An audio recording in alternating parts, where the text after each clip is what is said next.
Hi there. This is the third post-punk pearls video that I'm going to be doing. It's quiet now. The last couple of days, there was a lot of noise, a lot of drilling, a lot of hammering, because two apartments below mine apartment, they're renovating. Someone's moving in, so it's quiet now. So I'm taking the chance to do, to do this video. I'm sorry. Before I actually start doing the video, two little messages. One, this is a little package that's going to be shipped next week. This one's for the Artist Master. Little package, little something, just for fun. So I hope you like it. And I have to show the good side because otherwise my address is in view. This is a package I still need to put together. Albums are inside. Letter needs to be put in. I need to put the address on it, and I'm going to ship that as well next week. This one's going to Sequoia Flame. So David, the music's on the way. At least it will be on its way. Those are a little message to those two people that I'm going to be shipping music to. Right now, I have a pearl. My little series is called Post-Punk Pearls, and this is a genuine pearl. It's a masterpiece of post-punk music. I'm talking about Deceit with an album called Deceit. It's from 1981, and it is my favorite post-punk album ever. 1981 was still the year of Joy Division and Joy Division copycats like Crispy Ambulance and bands like that. But this is a band that, when it's on course, probably didn't make a lot of friends with this album, because if you kind of, take out the influences, they're influenced by punk, obviously. They're influenced by free jazz. They're influenced by modern classical composers like Stockhausen and John Cage. But more importantly, the reason why a lot of punkers and post-punkers wouldn't have liked them, they're influenced by prog. Heavily influenced by prog.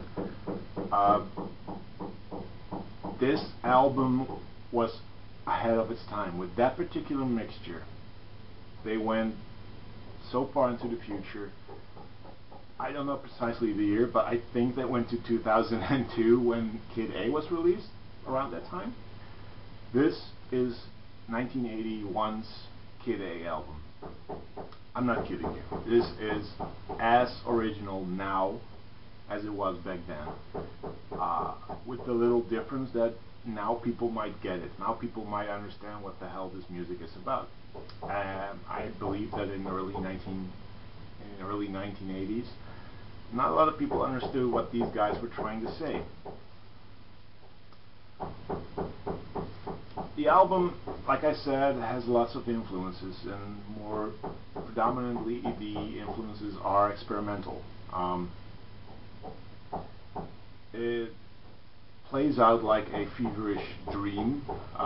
The opening track being a song called Sleep, where in hush vocals they're urging you to just sleep, and it becomes a nightmare, a true nightmare, with the ending, a song I don't know, it's quite unpronounceable. I think it's called Suffer Bomb Disease, but it's in Chinese sign language, Chinese signs. So I think that's what the title is. I'm not sure, but that's just the pinnacle of the nightmare. It's probably the most Stockhausen-ish, John Cage type song on here. But in between, there's moments of clarity when you actually see the dream. You see what these guys lyrically are trying to say. there's a song on it called SPQR, which is basically both a they're telling the story of the birth of Rome, but also of the greatness at the time of the Roman Empire. The SPQR, I know it stands for something. It must be something Latin, I'm sure of that, but I know that was something the Romans had written on their flags or whatever. I don't quite know, but that is one of the more straightforward songs, like the song that I'm going to be playing at the end of the video, A New Kind of Water, which is just a great song. This is a pretty dodgy release from 1988. It says, there's a lyric sheet in it, it says it's a direct metal master. The label doesn't ring a bell. These records, there's not a lot of information on the label, and the labels themselves. You got this label, this is side B, which is perfectly normal, but you got this. I hope you can see it. It's kind of wobbly, it's kind of like stuck on top of another label, because if I look underneath it, there's a white label underneath, but I'm not going to take it off. So it looks kind of dodgy. I don't know how original this release is, but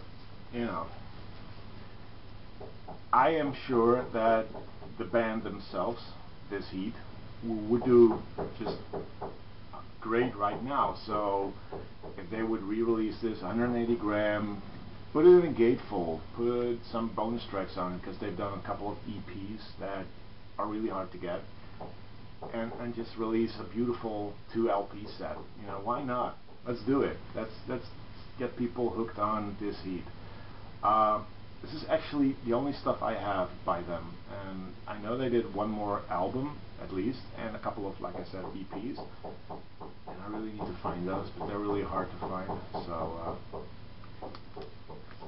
I'm gonna stick it with this. I'm gonna stick with this and urge you, if you are in any way or form interested in the genres I mentioned, prog, free jazz,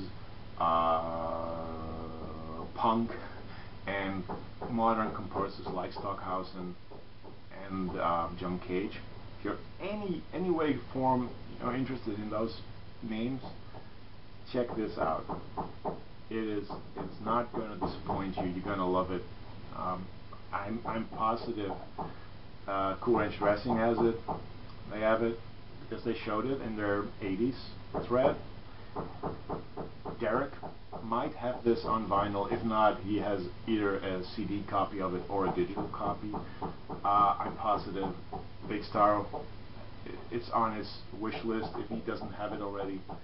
But I mean, if you don't believe my word, just probably read their comments if they do comment on this video, because they will tell you that it is essential, and it's a must-have, and it's a masterpiece. So here you go.